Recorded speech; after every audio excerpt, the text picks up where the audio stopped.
Avant toute chose, n'hésite pas à t'abonner à REH Séduction, à commenter, à liker la vidéo, à partager. Alors aujourd'hui, j'ai envie de te parler d'un thème un peu plus sérieux qui sert dans la vie de tous les jours, c'est l'amour de soi. Comment on se donne de l'amour et comment du coup on peut en donner et en recevoir. Le monde a tellement de regrets. De choses que l'on promet. Alors souvent, chez ceux qui s'aiment pas, et là je parle en connaissance de cause parce que j'ai fait partie de ce club-là, on ressent de la culpabilité. Et la culpabilité pour tout. On peut se sentir coupable de manière légitime parce qu'on a fait quelque chose de mal, mais là, dans des cas comme ça, on va se sentir coupable, même quand on n'a rien fait en fait. Et ça, c'est un frein à l'amour de soi. Et c'est de la tyrannie, on est dur envers nous-mêmes. Du coup, je pense que la première étape pour se donner de l'amour de soi, c'est se traiter comme si on était son meilleur ami ou comme si on était une personne extérieure. Donc ça passe par le détachement qui fait que vous prendrez moins les choses à cœur, moins personnellement. Donc tout ce qui viendra de l'extérieur pourra moins vous affecter parce qu'à l'intérieur vous êtes solide, vous avez une base solide. Donc si je te dis ça, c'est parce que moi j'ai fait partie de ces gens-là et je culpabilisais beaucoup et je me rendais compte que je ne me pardonnais pas en fait. Je ne me pardonnais aucune de mes erreurs. Dès que je faisais une erreur, c'était la fin du monde, ça allait pas, il fallait que je me remette en question à 100%. Et le pire dans tout ça, c'est que je remettais en question la personne que j'étais. Je remettais pas en question mes actes et ma manière de faire, je remettais en question mon être. Mais quoi que tu fasses, l'amour est partout où tu regardes. On peut remettre en question ses actes et sa manière de faire, mais la deuxième étape, c'est de ne pas remettre en question qui on est. On est ce qu'on est. Donc s'accepter. Et c'est le plus important. Parce que ça, c'est la chose qui vous suivra partout. D'une certaine manière, on est toujours seul avec soi-même. Du coup, il faut être un bon compagnon pour soi-même. C'est la chose la plus importante. Et ça, c'est un acte de courage. Quand on n'a pas connu l'amour, quand on n'a pas été conditionné, quand c'est pas dans notre éducation, quand on l'a pas expérimenté, c'est un acte de courage que de se dire « Ok, maintenant, je vais me donner de l'amour. Et je vais découvrir ce que c'est. Et je vais prendre le risque. Je vais prendre le risque d'être moi-même, de me montrer tel quel. » Et ça, c'est une belle preuve d'amour que de se montrer tel quel au monde, comme on est. Parce qu'au final, il y aura jamais deux toi. Personne. Il y a des gens qui te ressembleront, qui auront des similarités, mais il n'y aura jamais deux personnes comme toi. Et en fait, tu prives le monde entier de tes qualités. Alors, ne prive pas le monde. Les gens t'attendent. Et c'est pour toi que tu le fais au final. Dans le monde de rêve où tu t'attardes.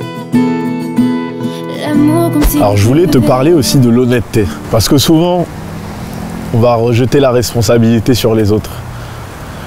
Mais quand tu jettes la responsabilité sur quelqu'un, ou sur un facteur, que tu blâmes à un truc extérieur, tu te donnes des excuses. Et tu te mens à toi-même du coup, donc t'es pas honnête.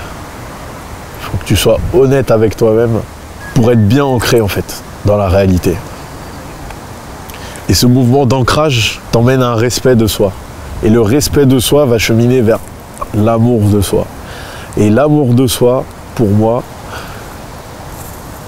c'est à la fois le début et la fin. C'est une finalité et ça suffit en fait. Tout le reste, ce sera du savoir-faire, voilà, un peu de technique, de compréhension, dans les interactions sociales quand tu vas faire des rencontres.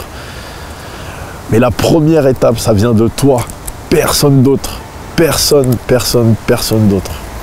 Alors si c'est le début, que que tu sors pas souvent, ou que t'es pas facilement avenant, pas forcément sortir seul, mais déjà être un bon compagnon pour toi-même.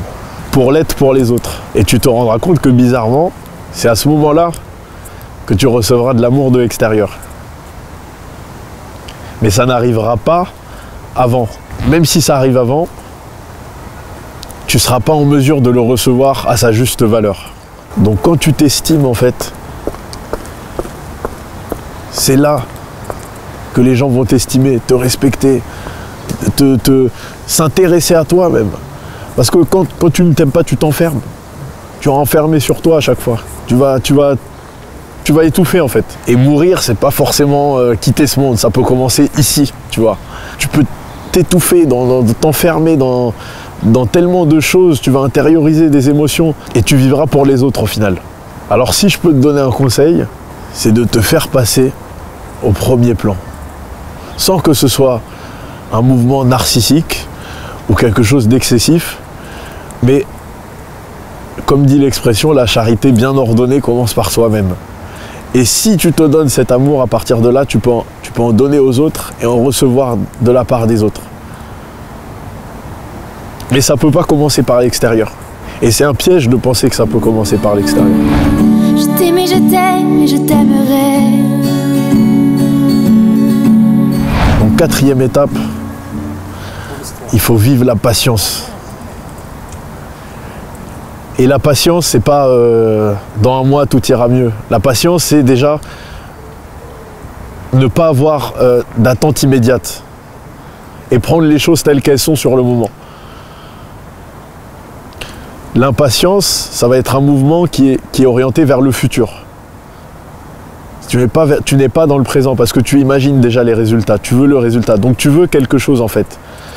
Mais ce qui va se passer, c'est qu'au final, tu vas passer à côté de l'expérience. Mais avec la patience nécessaire, tu vas apprendre à te respecter, à être bienveillant envers toi-même. Et tu vas être plus tolérant vis-à-vis de tes erreurs. Donc il faut oublier ces idées de perfectionnisme, de faire bien, parce que en fait, ces idées-là sont basées sur un modèle qui n'existe pas en fait. C'est pas basé sur l'individu, c'est basé sur le groupe en fait. Et le groupe n'existe pas vraiment si tu veux. C'est quelque chose de virtuel, alors que toi, tu es bien réel. Et il n'y a que toi qui peux savoir ce qui est bon pour toi. Mais quoi que tu fasses, l'amour est partout où tu regardes. Moi, je me rappelle des années au collège, les phases d'adolescence, quand on se cherche, qu'on cherche son identité. Et ça, c'est des moments qui ont été difficiles, mais qui sont nécessaires au final. Il y a toujours une leçon à tirer de ces choses-là.